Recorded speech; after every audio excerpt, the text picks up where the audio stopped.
Salam alaikum, bonjour. Chercher des vérités, c'est chercher les messages cachés. L'ADN, c'est un système codifié qui donne la création, qui fait une création dans l'art. Et par exemple, le corps humain, ou d'un poinçon, ou d'une plante. Donc le code, c'est un système de programmation qui est programmé pour fabriquer quelque chose, un être vivant.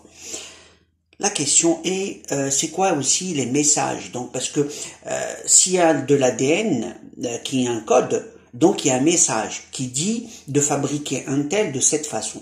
Donc, un code, il y a bien quelqu'un qui l'a généré, qui l'a fabriqué, le créateur. Il a fabriqué un système de codage qui fabrique un être humain.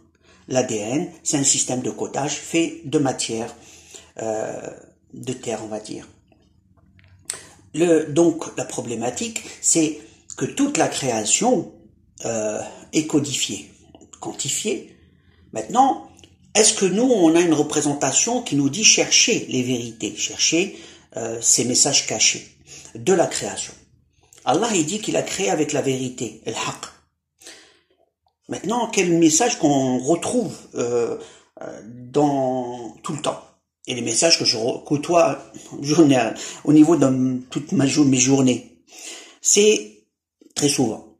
Là, on voit bien qu'il y a le 5 et le 8, c'est juste un yaourt, donc la personne qui l'a fabriqué, il l'a fabriqué avec l'intention d'avoir une certaine qualité de produit. Mais donc, nous, on va voir l'aspect caché. Donc, l'aspect caché, c'est que on voit bien qu'il y a une bouteille qui représente le 1, le 5 et le 8.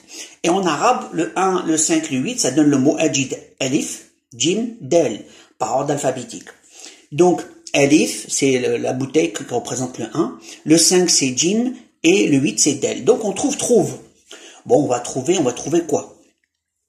On va juste à côté, j'avance, on voit qu'il y a le 125 grammes. Alors là, on va s'intéresser à cette partie-là, qui est très intéressante. Eh ben, on va trouver le 25 qui est noun, et nada, c'est 25, 8, 1, qui nous donne nada. Donc, trouve l'appel. On va trouver l'appel, mais quel appel? Donc, on continue. On a le G qui représente le chiffre 7. Donc, le 7 pour le G.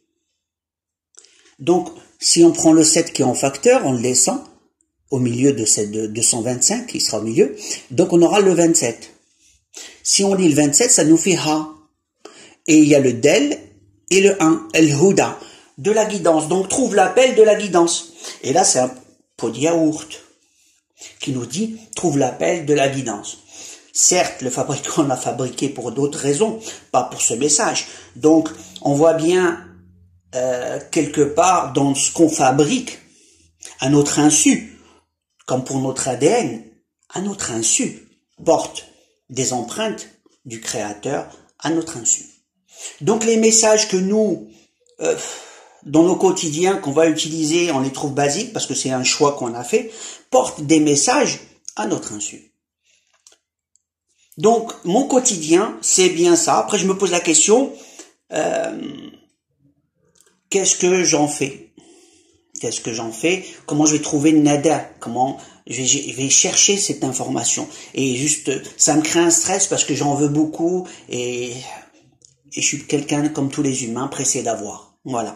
Et donc voilà, je vous transmets un peu de mon quotidien et j'ai fait juste un peu pour pas aller dans le développement sur les couleurs, parce que le jaune, c'est le chiffre en français 10, et le vert, c'est 22, en ordre alphabétique française, bien sûr. Donc, on retrouve le mot rab, ajid nada rab. Donc, voilà. Et on peut continuer comme ça. Après, les gens peuvent dire, tiens, on peut dire qu'il divague ou pas. Ça, c'est à chacun sa vision de la vie, et à chacun son jugement. Je vous dis, son jugement à lui ici, il aura son jugement à lui, le concernant par Allah dans l'autre monde. Je vous dis à la prochaine vidéo. Alaykoum salam.